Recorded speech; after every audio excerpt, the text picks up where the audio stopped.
কাদিয়ানীদেরকে রাষ্ট্রীয়ভাবে অমুসলিম ঘোষণার দাবিতে আয়োজিত আজকের এই আন্তর্জাতিক খতমে নবুয়ত মহাসম্মেলন। সম্মেলনের এ পর্যায়ে বক্তব্য নিয়ে আসছেন হযরত মাওলানা ফয়সাল সাহেব সহ সাংগঠনিক সম্পাদক আন্তর্জাতিক খতমে নবুয়ত আন্তর্জাতিক তাহাফুজে খতমে নবুয়ত পরিষদ বাংলাদেশ। নাহমাদুহু ওয়া নুসাল্লি আলা রাসূলিহিল কারীম, আম্মা বাদ।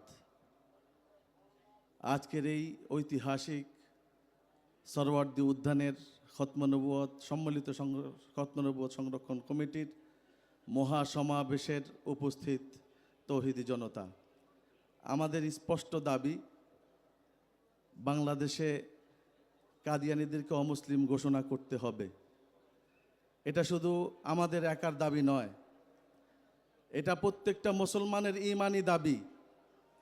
এই দাবির সাথে যদি কোনো মুসলমান একত্রতা পোষণ না করে, তার ঈমান থাকবে না। অতএব আমাদের সুস্পষ্ট ঘোষণা, আমাদের একমাত্র দাবি, বর্তমান ইন্টারিম সরকার, আপনারা অনেক দাবি পূরণ করেছেন এদেশের, আপনারা প্রতিদিন এক একটা দাবি পূরণ করেন। সেটা হলো যে রাষ্ট্রের অনেক দাবি আপনারা বোঝা চাপিয়ে দিচ্ছেন, আমাদের করের বোঝায় অনেক দাবি পূরণ করে মানুষকে আপনারা খুশি করছেন।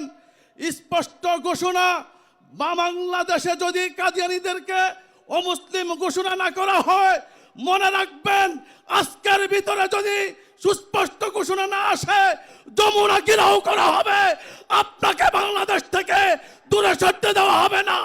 চতুর্দিক থেকে যমুনা ঘেরাও করব, ঘোষণা আসবে, চলো চলো যমুনায় চলো। ততক্ষণ পর্যন্ত ঘোষণা না আসবে, আমরা যমুনার সামনে থেকে উঠবো না।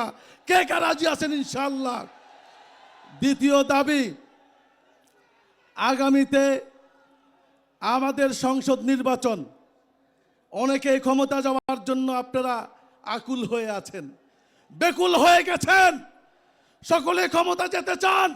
আজকে এখান থেকে মুরব্বীদেরকে বলবো, স্পষ্ট ঘোষণা দিবেন, যারা নির্বাচন ইশতেহারে কাদিয়ানীদেরকে অমুসলিম ঘোষণা করবে তাদেরকে আগামীতে ভোট দেওয়া হবে, যারা করবে না তাদেরকে ভোট দেওয়া হবে না, তাদেরকে সংসদে যেতে দেওয়া হবে না, হবে না, হবে না।